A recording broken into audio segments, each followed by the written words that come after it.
안녕하세요. 저는 서울 강남에 살고 있는 30대 중반의 여성으로 불과 1년 전 이혼이라는 걸 하게 되었죠. 그 이유는 저를 두고 새로운 아내를 얻기 위해 저를 감쪽같이 속인 악마 같은 남편놈과 시댁 식구의 계략 때문이었습니다. 남편놈은 저 몰래 바람을 피웠는데 저와 이혼 후 상간녀와 결혼하기 위해서 차마 인간으로서 하지 말아야 할 짓까지 했던 물건이었으니까요. 하지만 전 그때 좌절할 수만 없었습니다. 왜냐하면 이미 제 뱃속에는 제가 지켜야 할 소중한 생명이 자라나고 있었으니까요. 그래서 전 저의 뱃속에 있는 아기를 지키며 저를 기만하고 속인 남편과 시댁 식구 그리고 상간녀를 응징하며 제대로 된 복수를 하기 위해 엄청난 계획을 꾸밉니다. 그래서 지금부터 여러분께 제가 그 인간 같지 않은 망종들을 어떻게 혼을 냈는지 말씀드리려고 해요. 남편과 만나게 된 것은 인터넷 자기계발 모임에서였습니다. 서로에게 끌려 사귀게 되었고 저희는 자연스레 결혼까지 하게 되었죠. 처음에는 몰랐는데 남편은 유학을 가 미국 명문대를 나와 아버지의 사업을 도와 일을 하고 있는 능력 있는 사업가였죠. 게다가 언제나 늘 절 사랑하고 아껴주는 좋은 남편이기도 했습니다. 그러나 그런 저희에게도 큰 아픔이 하나 있었습니다. 결혼을 한 지 5년이 되어 가도록 아이가 없다는 것이었어요. 병원에 검사를 받아봐도 저희 둘에게는 아무 문제가 없다고 했지만 할 수 있는 여러 방법을 전부 시도하며 아무리 노력해봐도 아이가 생기지 않았죠. 그러니 사람이 점점 많이 우울해지더라고요. 도대체 뭐가 문제인지 간절히 바라도 아이가 생기지 않으니 그 고통이 이루 말할 수 없었어요. 게다가 괜스레 남편에게 미안해지더라고요. 제가 마음이 약한 탓도 있었지만 꼭 아이가 생기지 않은 게 제 탓처럼 느껴졌거든요. 남편이 저와 결혼하지 않고 다른 여자와 결혼을 했으면 벌써 아이를 낳아 아이 아빠가 되지 않았을까 하는 그런 생각까지 들면서요. 그래서 제가 남편에게 조심스레 물어봤죠. 그런데 자기야, 자기는 괜찮다고 하지만 우리 사이에 아이 없어도 정말 괜찮은 거야? 당신 아이 좋아하는데 우리 그냥 이대로 살아도 정말 괜찮은 거냐고. 당신 나중에 외롭지 않겠어? 여보, 아무 걱정하지 마. 난 당신만 있으면 돼. 물론 우리 사이에 아이가 있으면 정말 좋겠지만 없다고 해도 세상에서 제일 소중한 당신이 내 곁에 있는데 뭐가 문제야? 그러니까 우리 지금처럼 서로 사랑하면서 행복하게 살자. 아이는 그 다음 일이고 우리에겐 서로가 있는데 뭐가 걱정이야. 자기야, 그렇게 말해줘서 정말 고마워. 자기도 그렇고 나도 그렇고 아이를 간절히 원하는데 도대체 왜 생기지 않는지 속상해서 그랬어. 그래도 자기 말 들으니까 힘이 난다. 자기 말대로 우리에겐 서로가 있는데 내가 너무 바보 같은 걱정을 한 것 같아. 우리 서로만 생각하며 살자. 그렇게 시간이 지나니 아이를 가지고 싶다는 마음도 점점 내려놓게 되더라고요. 그래서 전 정말 오롯이 남편만 바라보며 살았습니다. 그런데 그런 저에게 생각하고 싶지도 않은 엄청난 일이 벌어지고 맙니다. 저희 남편이 출장을 갔다가 실종이 된 것이었죠. 남편이 지방으로 일주일 정도 출장을 가게 되었는데 이틀이 다 되어가도 전화를 받지 않는 것이었어요. 그래서 걱정이 되어 남편이 묵는 호텔에 연락을 해봐도 아직 들어오지 않았다는 답뿐이었습니다. 그러던 중 모르는 전화번호로 연락이 오고 전해드린 소식에 전 와르르 하늘이 무너지는 기분이었습니다. 남편이 묵었던 호텔 관할구역 경찰에게서 전화가 왔던 거예요. 남편은 평소 낚시를 좋아했는데 출장을 갔던 곳도 바닷가 근처라 남편이 일을 끝내고 밤낚시를 갈 거라고 저에게 이야기를 해주었거든요. 그런데 거기서 결국 일이 생기고 만 것이었죠. 파도에 휩쓸린 것인지 남편이 낚시하던 자리에 낚싯대며 가방이며 그대로인데다가 낚시 의자에 놓여있던 조끼에는 귀중품인 핸드폰과 지갑 신분증까지 그대로 있었다고 합니다. 그래서 전 믿기지 않아 남편이 근처 화장실에 간 것은 아닌지 물었지만 바로 먹을 것처럼 물을 받아놓고 오랜 시간 먹지 않아 부른 컵라면과 뜯어만 놓은 상한 회까지 남편이 갑작스레 사라진 흔적들이 보인다는 것이었죠. 게다가 남편이 있던 자리 주변에서 낚시하던 분의 증언으로는 어젯밤까지만 해도 남편과 같이 낚시를 했었다고 합니다. 그런데 화장실을 다녀오니 남편이 갑자기 안 보여 집으로 돌아갔다고 생각을 했다고 해요. 그런데 이른 새벽 자리를 옮기려 남편이 있던 자리로 와봤는데 주인 물건만 그대로 있고 남편만 갑자기 사라진 상황이 너무 이상해 경찰에 신고를 하게 되었다고 하더라고요. 경찰관의 말로는 정황상 갑자기 들이닥친 파도에 휩쓸렸거나 밤이니 어두워 아래가 잘 안 보여 발을 헛디뎌 바다에 빠져 사망한 거로 보인다는 것이었죠. 경찰서에서는 자살도 의심했는데 남편은 가족들에게 인사도 없이 떠날 사람이 아니었습니다. 물론 요즘 남편 회사 사정이 어렵긴 했지만 사업을 하다 보면 언제든지 있을 수 있는 일이었고 그런 일로 쉽게 무너질 사람이 아니었거든요. 게다가 남편이 사라진 장소에는 유서도 나오지 않았으니 자살이란 건 말도 안 되었던 거죠. 그래서 전 시부모님께 급히 연락해 제정신이 아닌 상태로 남편이 사라진 바닷가 장소로 달려가게 됩니다. 그리고 정말 그곳에는 경찰관의 말대로 남편의 물건들만 그대로 놓여 있더라고요. 남편이 죽었을지도 모른다는 생각에 저는 그 자리에서 기절을 하고 말았습니다. 잠수부까지 동원해 주변을 수색해 보았지만 결국 남편의 시체는 찾지 못했죠. 그래서 전 아직 남편의 시체가 발견된 것도 아니니 혹시 모를 일을 대비해 남편을 실종 신고를 하게 됩니다. 아직 남편이 정말로 바다에 빠져 죽었다고 확신할 수도 없는 데다 남편이 죽었다는 사실을 저 스스로 받아들이기가 너무 힘들었거든요. 꼭 당장이라도 언제 그랬냐는 듯 남편이 웃으면서 제 앞에 나타날 것 같았으니까요. 그런데 그 후 저에게 이상한 일이 벌어집니다. 남편이 실종이 되고 한 달이 지난 후부터 시어머니께서 저에게 남편과의 이혼을 권유해 왔던 겁니다. 수연아, 이제 그만 우리 진욱이 놓아주는 게 어떻겠니? 이미 죽어 이 세상에도 없는 애 기다리지 말고 너도 네 인생 찾아가라 그 말이다. 다행히 아직 너희 둘 사이에 아이도 없고 우리 진욱이랑 이혼하고 네 인생 찾아갔으면 좋겠다. 어머니, 그게 도대체 무슨 말씀이세요? 저의 남편이 실종된 지 얼마나 됐다고 그러시냐고요. 저 그 사람 절대 포기 못해요. 어딘가에 분명히 살아있을 거라고요. 네 마음 모르는 건 아니지만 네가 자꾸 이러면 우리 아들 편히 못 쉰다. 어디 네 걱정돼서 마음 놓고 편히 떠날 수나 있겠니? 나도 내 자식 보내고 너에게 이런 말하기가 어디 쉬운 줄 알아? 하지만 전 끝끝내 시어머니의 말을 듣지 않았어요. 남편이 아직 살아있을 거란 믿음으로 계속 기다리기로 한 것이었죠. 그러나 시어머니도 포기하지 않고 저에게 계속해 남편과의 이혼을 권유했습니다. 그렇게 5개월이란 시간이 지나도 남편은 나타나지 않았고 저도 시어머니의 성화에 결국 남편을 단념하게 됩니다. 이제는 정말 남편이 바다에 빠져 죽었다고 생각할 수밖에 없었으니까요. 이제 그만 남편을 보내주자는 마음이었죠.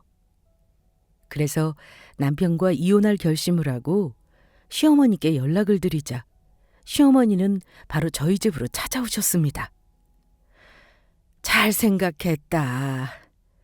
원치 않아도 사람이 어쩔 수 없는 일에는 받아들일 수도 있어야 한다. 산 사람이라도 제대로 살아야 하지 않겠어? 젊은 너라도 새 인생 찾거라. 그리고 이건 내가 아가 너 생각해서 주는 거니까 사양하지 말고. 시어머니가 저에게 건넨 건 통장이었습니다. 그래서 통장을 열어보니 그 안에는 1억이라는 거금이 들어있더라고요. 어머니, 어디서 이런 큰돈이 생긴 거예요? 시아버지랑 그이가 하던 사업 어려워서 요즘 돈도 없으셨을 텐데요. 그래서 그때 저희 집 담보까지 잡혀 대출받았던 거잖아요. 아무리 그래도 네가 우리 아들이랑 5년이나 같이 살아준 여자인데 어떻게 그냥 보내니? 네 말대로 요즘 네 시아버지 사업이 힘든 건 사실이지만 그래도 이혼하면 혼자 살게 될 너까지 힘들게 둘 수가 없었다. 너라도 잘 살아야 할 거 아니야. 회사가 앞으로 어떻게 될지 모르겠지만 우리가 알아서 다 정리할 테니 넌 신경 쓰지 말고. 그런데 수연아, 미안하지만 아마 조만간 네가 살던 이 집은 비워줘야 할 거다. 아무래도 은행 빚을 갚기가 힘들 것 같아서 팔아서 정리해야 할 것 같거든. 그렇게 하도록 네가 도와줄 수 있는 거지? 그럼요, 어머니. 아버님 사업이기도 하지만 저희 남편이 사업하다가 그런 건데요.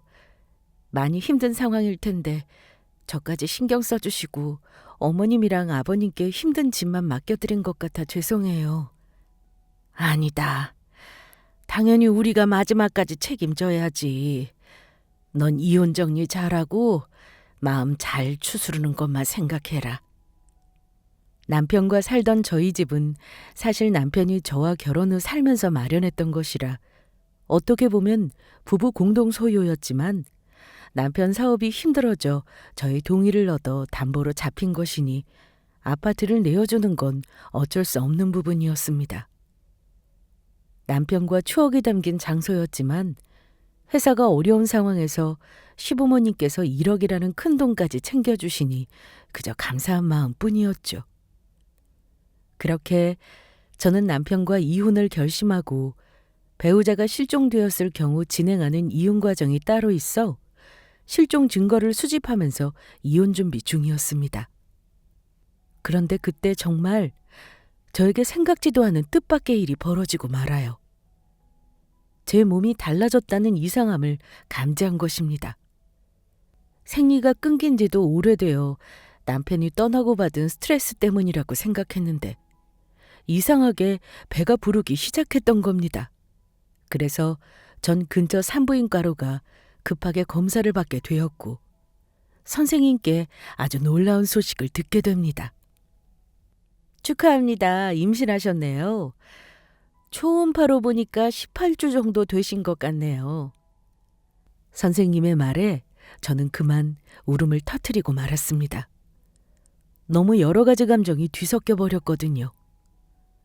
남편이 떠난 후 그토록 바라던 아이가 저에게 찾아왔으니까요. 남편이 떠난 아픔과 아이가 생긴 기쁨이 동시에 다가왔습니다. 그때는 저의 아이가 꼭 남편이 보내준 선물 같았어요. 선생님, 저 정말 임신한 거 맞아요? 저 아이 가진 거 맞느냐고요? 네, 임신 맞습니다. 간혹 임신하고도 모르시는 경우가 있긴 하지만 몸에 여러 가지 변화가 있었을 텐데 산모님 지금까지 정말로 임신하신 줄 몰랐던 거예요? 선생님, 제가 너무 힘든 일을 겪어서 소중한 아기가 저한테 온 줄도 몰랐네요. 제가 몰라줘서 아가가 그동안 얼마나 섭섭했을까요? 선생님, 정말 감사합니다. 에휴, 그러셨군요. 산모님, 무슨 일인 줄 모르겠지만 힘들었던 모든 일들 잘 해결되시길 바랍니다. 감사합니다. 비록 남편이 떠났지만 남편의 아이를 가졌다는 기쁜 소식을 전하기 위해 전 시부모님께 연락을 하게 됩니다. 두 분도 분명 저처럼 기뻐할 거로 생각했던 것이죠. 홀로 아이를 키운다는 것이 쉬운 일은 아니겠지만 시부모님께서 마련해 주신 돈도 있고 당분간은 큰 문제는 없을 거로 생각했어요. 그런데 제가 전화를 건 시어머니 전화가 없는 번호라는 안내가 나오는 것이었습니다. 그래서 전 당황하며 이번엔 시아버지한테 전화를 걸었지만 시어머니와 똑같이 없는 번호라는 음성이 나왔습니다. 너무 이상해서 시댁으로 달려가니 이미 이사를 가고 종족을 감춘 상태였습니다. 시아버지의 회사도 폐업을 한 것인지 건물이 텅 빈 상태였고요. 갑작스런 상황에 당황하긴 했지만 현재 회사가 어렵다고 했으니 빚 때문에 회사 문을 닫을 수도 있다고 생각했죠. 그래서 경황이 없어 저한테 연락을 못한 건가 싶어 수소문에 시부모님을 찾아 나섭니다.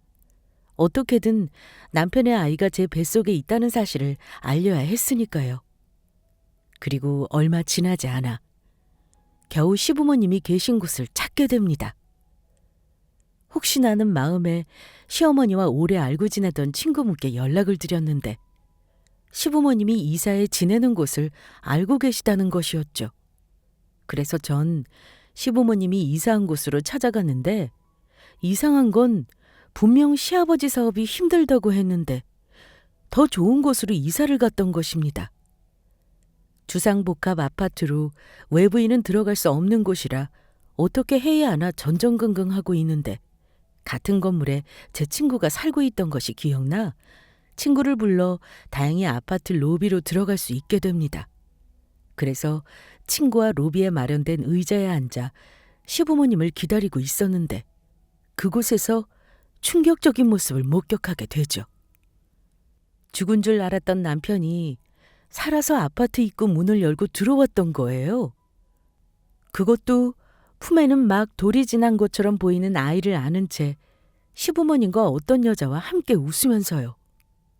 저는 너무 놀라 그 자리에서 기절할 뻔했고 친구가 그런 저를 꼭 안아 붙잡아 주었죠.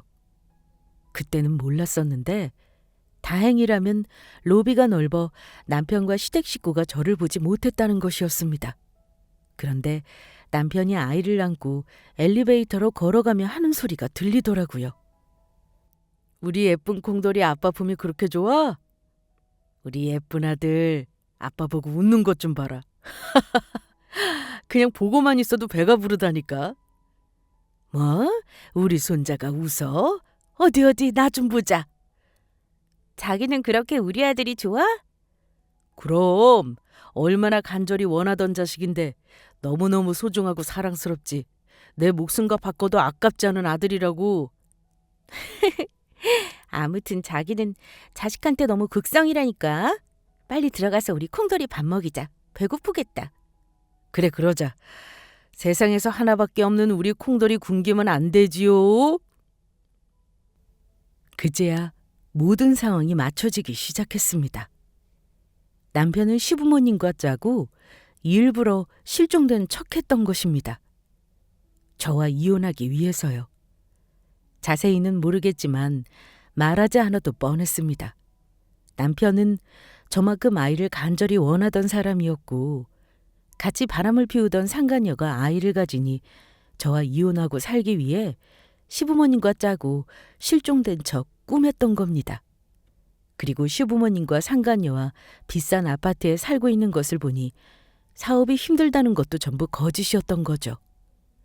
아마도 바람을 피운 게 들통나 이혼을 하게 되면 저와 5년 동안 산 것에 대한 재산 분할과 위자료까지 나눠줘야 하니 저에게 자신의 많은 재산을 나눠주기 싫어 회사가 어려운 척 저를 속였던 것 같았습니다.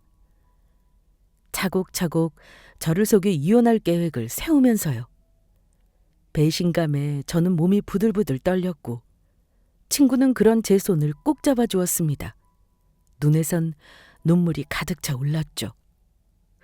수연아, 울지 마. 너 마음 강하게 먹어야 해. 네 아이를 지켜야지. 그래, 나 안 울어. 절대 울지 않을 거야. 그 인간들을 전부 절대로 용서할 수 없었습니다. 그동안 제 인생을 바쳐 살았던 남편인데 제 모든 걸 아무것도 아닌 것처럼 부정해버린 인간들을 제대로 혼을 내줘야 했죠. 게다가 남편이 아이를 낳을 정도까지 바람을 피운 거면 상간녀와 얼마나 오래된 사이였는지도 알 수 없었습니다. 저는 그때 임신한 제 배를 꼭 붙잡고 결심을 합니다. 제 아이를 지키기 위해서라도 나를 속인 저 인간들 눈에 피눈물 철철 나는 복수를 해주기로요. 제 모든 걸 걸고서요. 그래서 그때부터 남편의 뒷조사를 하며 지금까지 일어난 상황들에 대해 제대로 파악하기로 합니다. 그랬더니 남편 놈에게 제대로 복수할 방법이 저절로 생기더라고요. 제가 예상했던 모든 것들이 사실임이 드러났죠. 남편의 사업은 단 한 번도 힘든 적이 없었고 결국 저와 이혼하고 상간녀와 결혼해 상간녀가 낳은 아이와 살기 위해 모든 일을 꾸몄던 겁니다. 알아보니 남편의 명의로 되었던 저희가 살고 있던 아파트를 담보로 잡혔다는 것도 전부 거짓말이었더라고요. 남편 은행 우편물은 회사로밖에 되어 있었고 은행 문자도 남편에게 보내기로 되어 있어서 몰랐었는데 저희 집을 담보로 잡힌 적은 단 한 번도 없었습니다. 게다가 남편 회사 건물이 텅 비어 있었던 것도 새로운 투자를 받아 잘 되고 있어 더 넓은 곳으로 이전을 했던 거죠. 결국 저에게 재산을 주기 싫어 꾸민 처음부터 계획된 연극이었어요. 그런데 남편을 조사하다 전 엄청난 뜻밖의 사실을 알게 됩니다. 남편이 처음 저를 만났을 때 미국 유학을 다녀와 아버님 사업을 도와주고 있다고 말했는데 그 모든 이야기가 전부 거짓이었던 거예요. 남편은 지방대 출신으로 해외는 여행할 때 빼고 나가본 적조차 없었습니다. 게다가 오래전 막 대학교를 졸업하고 사고를 쳐 사기죄로 교도소를 다녀온 전과자 기록까지 있더라고요. 그러니까 남편 놈은 한마디로 저와 시작부터 사기 결혼을 했던 겁니다. 그런데 그 모든 사실을 알게 되자 전 그런 생각이 들더라고요. 이 모든 사실을 알고도 남편의 상간녀가 과연 남편과 결혼해 계속 살려고 할지 하는 그런 생각이요. 상간녀의 얼굴을 어디서 많이 봤다 싶었더니 남편의 거래처 회사 사장이었거든요. 대학도 좋은 곳을 나와 집안도 굉장히 잘 살고 좋은 것으로 알고 있는데 그런 여자가 과연 지방대를 나와 전과 기록까지 있는 인간을 남편으로 두고 같이 살려고 할지 의문이었습니다. 그것도 자신의 애 아빠로요. 예전에 만났을 때 저랑 잠깐 이야기할 기회가 있어 대화를 하게 되었는데 명문대 졸업에 머리 좋고 잘생긴 사업하는 남자가 이상형이라 그런 남자랑 결혼하고 싶다고 했는데 남편이 했던 말들이 전부 거짓말이니 한마디로 자신의 이상형과 반대되는 인간과 살게 생긴 것이니까요. 요즘 세상에 대학 같은 걸 누가 따진다고 남편이 지방대를 나왔든 아니든 좋은 사람이었다면 전 전혀 신경 쓰지 않았을 거지만요. 처음부터 전 남편의 조건보다 남편 자체를 사랑해 만났으니까요. 그런데 남편과 바람 피운 상간녀가 남편보다도 6살 정도 나이가 많은 것으로 기억하는데 어떻게 두 사람이 눈이 맞은 건지 알 수가 없었죠. 남편의 성향상 연상은 전혀 자신의 스타일이 아니었을 텐데 말이에요. 그 후 저는 변호사 사무실을 찾아가 알아봤고 사기 결혼으로 위자료와 함께 남편과 혼인 취소까지 가능하다고 하더라고요. 하지만 전 일부러 하지 않았습니다. 남편이고 시댁이고 상간녀까지 제대로 혼내주며 재산분할과 위자료까지 받아내기 위해선 혼인 취소보다 이혼이 더 현실적으로 나은 선택이었거든요. 그래서 일단 저를 속이는데 1등 공신인 시어머니부터 약 올려주기로 합니다. 전화번호는 바뀌었지만 남편 놈이 저와 이혼해야 할 이유가 분명하니 이혼에 대한 진행 상황을 듣기 위해서라도 전화가 올 거라 생각했죠. 그리고 아니나 다를까 시어머니한테 전화가 왔습니다. 처음 보는 전화로 말이에요. 여보세요? 누구세요? 수연아, 나다. 네 시험이. 우리 진욱이랑 이혼 준비는 잘 돼가는지 궁금해서 전화했다. 어머니, 왜 이렇게 연락이 안 됐어요? 안 그래도 그것 때문에 연락을 드렸는데 전화번호가 바뀐 번호라고 나오더라고요. 그게 그럴 급한 사정이 있었다. 지금 전화도 겨우 오늘 만난 친구한테 빌려서 한 거야. 그런데 어머니, 저 곰곰이 생각해봤는데 아무래도 남편이랑 이혼하는 건 안 하려고요. 뭐야? 아니 그게 무슨 소리니? 그때 이야기 다 끝난 거 아니었어? 죽은 사람을 편히 보내줘야지. 그러면 계속 붙잡고 있겠다고? 남편이 살아있는 걸 알고 있는데 제 앞에서 죽은 사람이라고 말하는 시어머니의 말에 정말이지 가증스럽게 짝이 없었습니다. 그래서 저도 더욱 강하게 나가기로 했죠. 어머니, 제 마음 모르시겠어요? 남편이 꿈에 나와서 우리 이혼하면 절대 안 된다면서 저랑 이혼하면 저며 시댁이며 전부 잘못될 거라고 했단 말이에요. 3대가 망해서 비렁뱅이로 살 거래요. 어머니도 이런 꿈은 그냥 넘어가면 안 되는 거 아시죠? 저야 어떻게 돼도 상관없지만 남편까지 떠나보내는데 어머님이랑 아버님까지 잘못되는 걸 제가 어떻게 봐요? 저 혼자 우리 가족들 위해서 전부 감당하고 가면 되니 전혀 걱정하지 마세요. 그리고 아무래도 제가 남편 사망 신고를 하지 않아서 남편이 편히 쉬지 못해 제 꿈에 자꾸 나타나는 것 같아서 오늘 사망 신고하러 가려고요. 그러면 어머니, 저 지금 남편 사망 신고하러 가야 해서 바빠서 나중에 통화해요. 뭐라고? 안 된다. 수연 안 돼. 잠깐만 기다려봐. 내가 할 이야기가 있으니 지금 만나러 가마. 제가 하는 말은 전부 거짓말이었습니다. 아직 제대로 알아보지도 않아 실종된 남편을 어떻게 사망신고를 해야 하는지 방법도 알지 못했거든요. 다만 시댁 식구와 남편 모두 제 말에 가슴 좀 졸여보라고 했던 말이었어요. 살아있는 사람을 사망신고했다가는 저와 이혼 후 남편이 새 삶을 시작하는 것조차 할 수 없을 테니까요. 아이까지 낳았으니 빨리 저와 이혼해 상간녀와 혼인신고를 해 출생신고를 해야 할 테니 제 말에 시어머니며 남편이며 아주 똥줄이 탔을 겁니다. 얼마 지나지 않아 시어머니는 급하게 뛰어왔는지 비지땀을 흘리며 저희 집에 도착했습니다. 제가 뜻대로 안 움직여주니 잔뜩 화가 난 것 같더라고요. 우리 진욱이 사망 신고라니. 그게 무슨 말도 안 되는 소리냐. 이혼하라면 할 것이지 누가 감히 부모인데 허락도 없이 멋대로 그런 짓을 하라고 했어. 네가 지금 나랑 장난하냐? 어머니, 도대체 그게 무슨 말씀이세요? 어머니께서 먼저 남편 그만 놓아주라고 하셨잖아요. 산 사람은 살아야 한다고. 그래서 어머니 말씀대로 깔끔하게 유지려고 그러는 건데 왜 이렇게 화를 내세요? 사망신고 하지 말라니 혹시 남편이 어디 살아있기라도 한 거예요?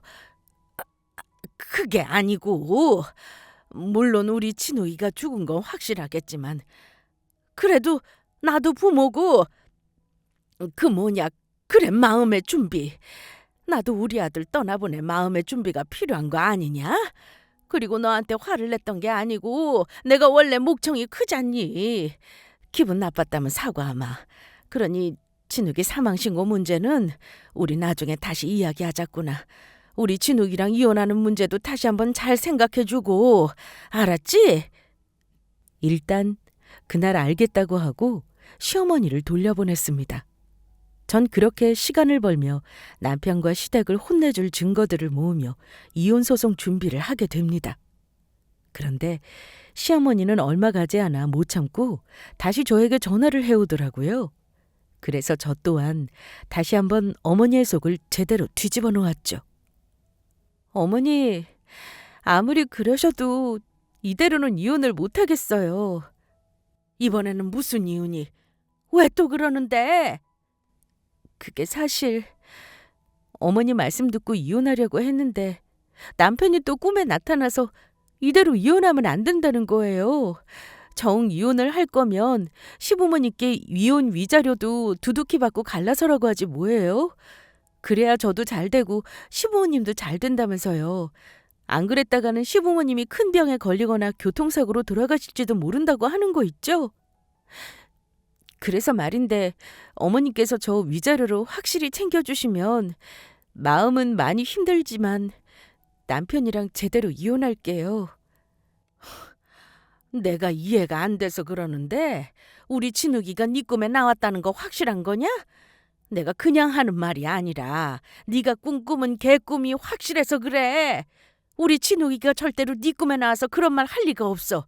아니 하늘이 두 쪽 나도 절대 할 수가 없다고. 하늘이 두 쪽 나도 남편이 제 꿈에 나올 리가 절대 없다니 그게 무슨 말씀이세요? 저희 남편이 살아있는 게 확실하지 않고서야 뭘 믿고 어머니 그렇게 확신하시는데요. 어머니 혹시 남편 살아있는데 정말 저한테 숨기고 계신 거예요? 그래서 그렇게 확신하고 말씀하시는 거냐고요? 아니, 아니다. 그때 경찰에서도 실족 산 거로 보인다고 하지 않았냐. 그리고 우리 아들이 진작 살아서 나타났으면 내가 수연이 너한테 말했지 뭐하러 숨기고 있겠냐. 내 말은 그게 아니고 죽은 남편이 나와 시부모님한테 돈을 달라고 하는 꿈이라니 영 이상해서 그런다. 그래서 위자료로 우리 친욱이가 얼마를 부르라고 하던? 제 기억으로는 시부모님께 꼭 10억은 받아야 한다고 했어요. 거기서 1원 한 푼도 깎으면 안 된대요. 만약 조금이라도 깎으면 저랑 시부모님 수명도 깎인다면서요. 뭐? 10억? 이건 무슨 도둑놈 심보도 아니고 지금 너 나한테 우리 진욱이랑 이혼하는 대가로 10억이나 뜯어내겠다는 거냐? 어머니야말로 진짜 왜 이러세요? 남편 떠나고 제가 얼마나 힘들지 상상이나 해보셨어요? 그리고 제가 그런 것도 아니고 남편이 꿈에 나타나서 그런 걸 저보고 어쩌라고요. 이혼도 제가 하고 싶지 않은데 지금 어머니께서 하라고 강요하셔서 어쩔 수 없이 하는 거잖아요. 그러면 저 그냥 이혼 안 하겠습니다. 전 이러고 평생 살아도 상관없으니까요. 아니다. 내가 잠깐 실언을 했다. 한두 푼도 아니고 워낙 큰 액수이니 내가 그만 흥분해서 그랬어. 일단 알았다. 네가 말한 위자료 10억. 네 시아버지랑 잘 상의해보마. 하지만 전 예상하고 있었습니다. 돈 때문에 남편이 죽은 것처럼 위장해서 저를 이혼시키려는 시부모님께서 제가 말한 큰 금액을 절대 줄 리가 없다는 걸요. 그러니 남편 놈은 결국 제 앞에 나타나 모든 사실을 밝히고 저에게 이혼을 요구할 수밖에 없을 겁니다. 그러나 그 전에 제가 먼저 남편 놈을 찾아가 제대로 혼내주며 선수를 칠 생각이었죠. 친구의 말을 들어보니 우연히 남편과 시부모님과 엘리베이터를 타게 되어 듣게 된 건데 남편이 시부모님과 상간녀와 아이를 데리고 서울 고급 호텔로 휴가를 갈 계획이라고 하더라고요. 그래서 제가 먼저 그곳에서 나타나주기로 마음먹었어요. 휴가가 아닌 살아있는 지옥을 맛보게 해주기 위해서요. 그렇게 전 친구와 함께 남편놈이 상간녀와 묵고 있는 호텔로 가게 되었고 이른 아침 호텔 조식을 먹으러 내려온 남편과 상간녀를 발견하게 됩니다. 아마도 아이는 시부모님이 봐주고 있을 듯 보였어요. 그래서 전 남편의 눈을 피해 바로 남편 뒤 테이블에 앉았죠. 그러자 상간녀와 남편이 하는 대화가 전부 들리더라고요. 누나, 내가 그때 죽은 척 연기하길 잘했지? 안 그랬으면 이렇게 누나랑 콩돌이랑 같이 지낼 수도 없었다고. 이게 전부 누나 아이디어 덕분이라니까? 내가 괜히 명문대 나온 게 아니라고. 이럴 때 머리 쓰라고 나온 거지. 어때? 평범한 네 마누라랑 살다 명문대 나와서 똑똑하고 잘난 나 같은 여자랑 사는 거? 진짜 비교도 안 되지? 그런데 넌 뭘 보고 네 부인이랑 결혼해서 산 거야? 보니까 얼굴도 몸매도 나보다 별로고 능력도 없고 그렇다고 집안이 좋은 것도 아니었잖아.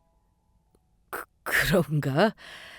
내 기억으로 누나랑 비교도 안 될 만큼 정말 예뻤던 걸로 기억하는데. 지금 너 말 다 했어? 그러면 넌 그 못생긴 추녀가 나보다 예쁘고 잘났다는 거야? 아니. 농담이야. 전부 웃자고 한 이야기라고. 당연히 누나가 더 예쁘고 잘났지. 그렇지? 아무튼 우리 진욱이가 빨리 그것이랑 이혼했으면 좋겠다. 나같이 잘난 여자가 언제까지 상간녀로 있을 수는 없는 거잖아? 그때 저는 벌떡 일어나 큰 소리로 말했습니다. 조식을 먹으러 온 주변 사람들이 전부 들리도록요.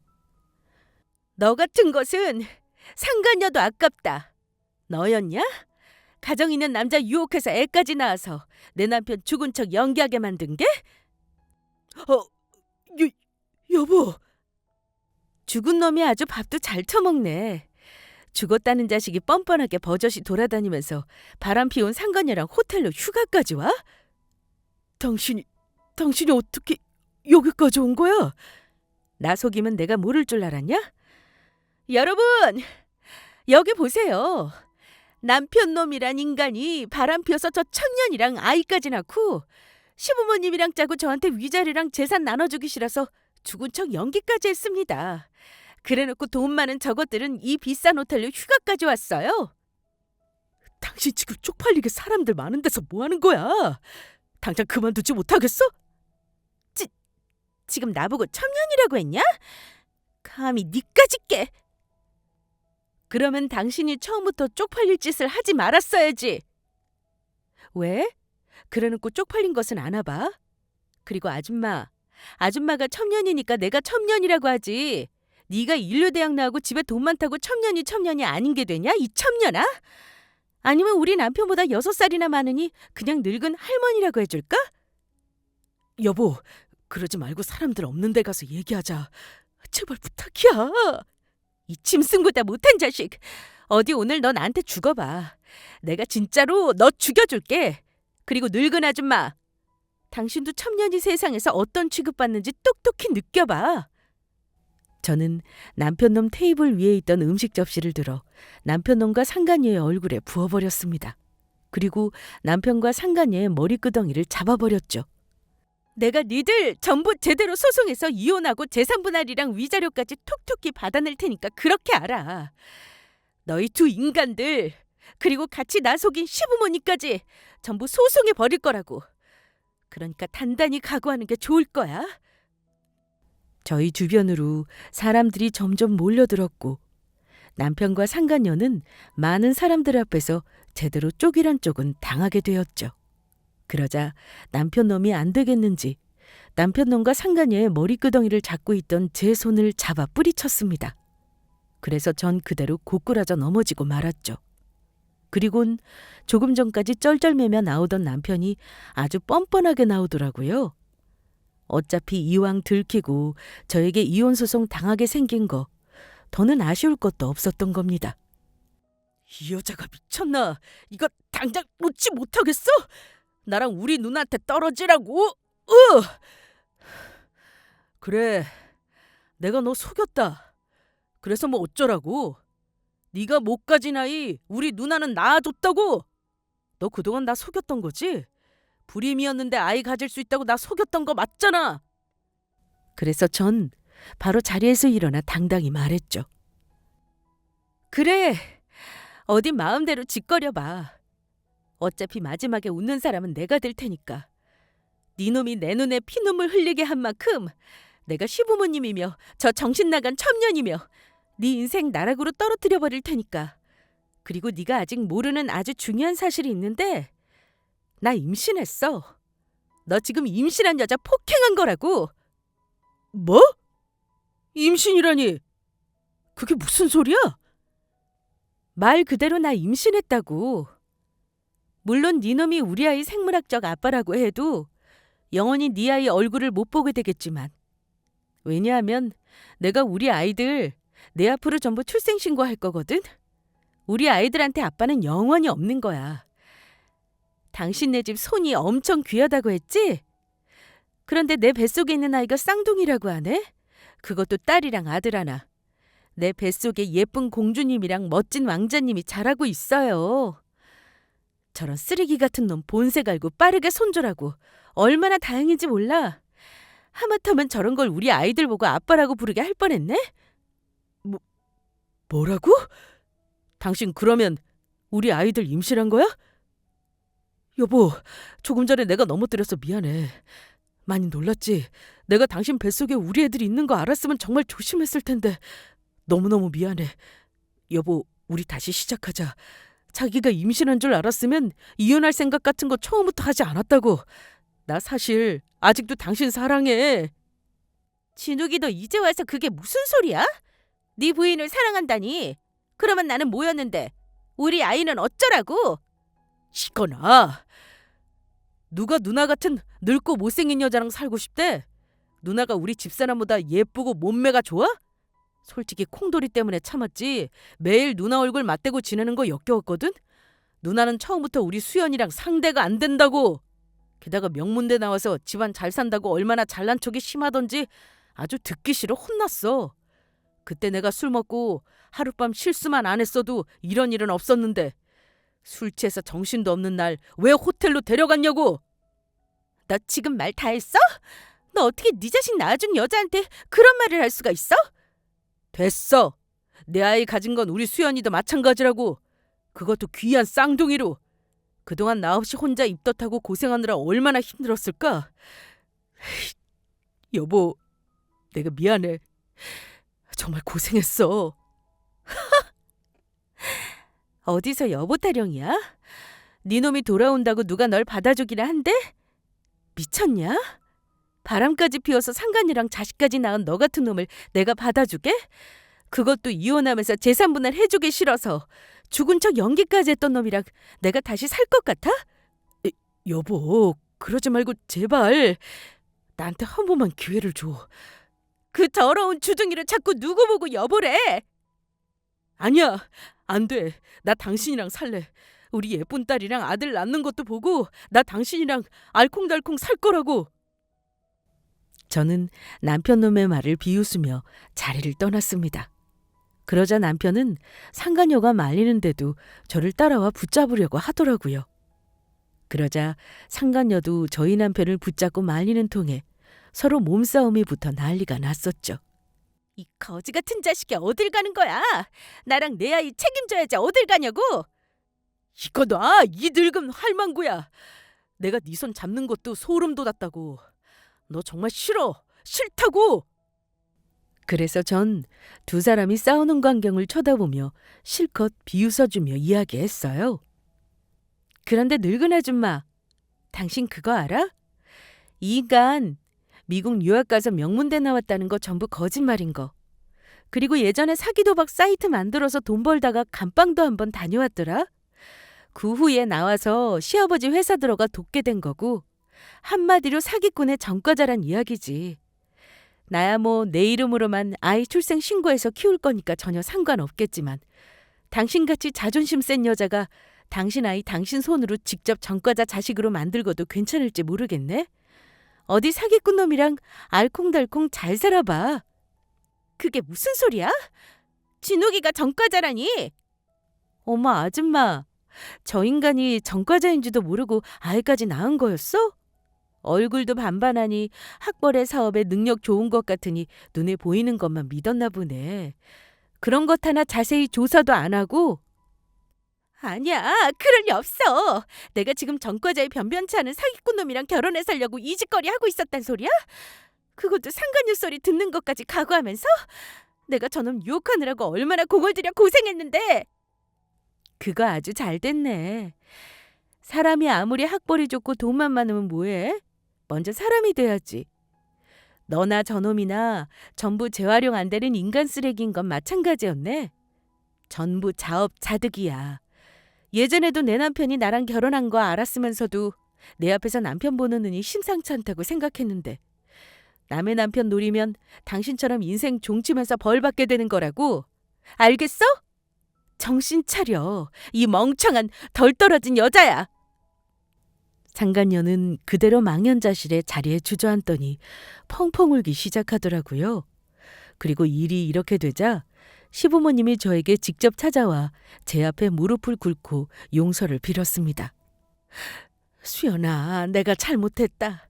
내가 나이가 들어서 잠깐 정신이 어떻게 됐었나 봐. 그러니까 전부 용서하고 우리 아들이랑 살아주면 안 되겠니? 며느리야, 내가 아들을 잘못 키워서 벌어진 일이다. 그러니까 탓을 하려거든 나를 탓해라. 그러니 불쌍하고 가여운 우리 아들 한 번만 받아주면 안 되겠냐? 나도 우리 며느리가 낳은 손주들 좀 안고 살아보자꾸나. 불쌍하긴 뭐가 불쌍해? 불쌍한 건 당신들한테 속아서 인생 망칠 뻔한 바로 나랑 뱃속에 있는 우리 아이들이겠지. 나랑 이혼시키려고 남편 놈 죽어서 실종된 것처럼 꾸밀 때는 언제고 인재와 헛소리인데. 다시 한번 찾아왔다가는 당신들 전부 스토킹으로 고소해버릴 테니까 다시는 내 앞에 그 더러운 면상 들이밀 생각도 하지 마. 당장 내 눈앞에서 사라져. 결국 전 남편과 이혼 소송을 하게 되었고 남편이며 상간녀며 시부모님에게 위자료 청구 소송까지 하게 되었습니다. 그리고 남편놈에게 재산 분할을 제대로 받으며 네 사람에게 위자료까지 전부 받게 되었고요. 물론 호텔에서의 일로 남편과 상간녀가 저를 명예훼손으로 고소한다고 했지만 저도 임산부를 밀친 남편놈을 폭행으로 고소한다고 하자 더는 아무 말을 하지 못했습니다. 그 후 마지막 카드를 꺼내들었죠. 이번 남편 신사업에 투자한 투자자들에게 연락을 했습니다. 남편네 회사는 약품을 만드는 제약회사였는데 탈모를 치료할 수 있는 신약을 만들었다고 속여 투자자들을 끌어모았던 겁니다. 남편의 뒷조사를 하다가 남편 회사에서 일하던 연구원을 만나 이야기를 나누게 되었는데 회사 매출이 떨어지자 방법을 생각하다 해서는 안 되는 짓을 저질러 버렸던 거죠. 제가 전문가가 아니라 자세히는 모르지만 그동안 연구했던 탈모 치료제가 큰 성과가 없자 큰 효과가 있는 것처럼 실험 결과를 조작했던 겁니다. 투자자들은 그것도 모르고 남편의 사업에 투자해 남편 회사에 배만 불렀던 것이고요. 그래서 그 좋은 집에 이사도 갈 수 있었나 봅니다. 결국 남편 회사가 사기를 쳐 투자를 받은 것이 소문났고 새로운 투자자들이며 기존 투자자들까지 투자금을 회수한다고 나섰죠. 그러다 남편 회사가 위태로워지며 남편놈과 시아버지 모두 사규죄로 고소를 당하게 되었습니다. 그런데 그 후 제가 정말 속 시원한 소식을 듣게 됩니다. 알고 보니 상간녀도 남편 말만 믿고 남편 회사에 무리하게 투자해 쫄딱 망하게 생겼다고 하더라고요. 그러자 상간녀도 화가 나 남편놈을 사기죄로 고소한다고 난리였다고 해요. 남편놈도 술 취한 사람을 건드려 아이까지 낳은 상간녀를 성폭행으로 맞고소한다면서 일을 벌였고요. 게다가 남편이 상간녀를 고소하겠다고 하자 중간에 상간녀가 남편에게 몇 번 폭력까지 휘둘렀었나 보더라고요. 그러다 결국 두 사람이 다 콩밥을 먹게 되었다고 해요. 시아버지도 남편을 따라 교도소행을 면치 못했고요. 끝내는 남편 회사며 상간녀 회사까지 모두 망하게 되었고 시어머니는 홀로 교도소에 들어간 시아버지와 남편을 기다리며 반지하에서 생활하고 있나 보더라고요. 폐지를 주우며 정부에서 주는 돈으로 근근히 먹고 살면서요. 결과적으로 제가 남편과 상간녀, 시부모님에게 평생 잊을 수 없는 제대로 된 복수를 해준 것이죠.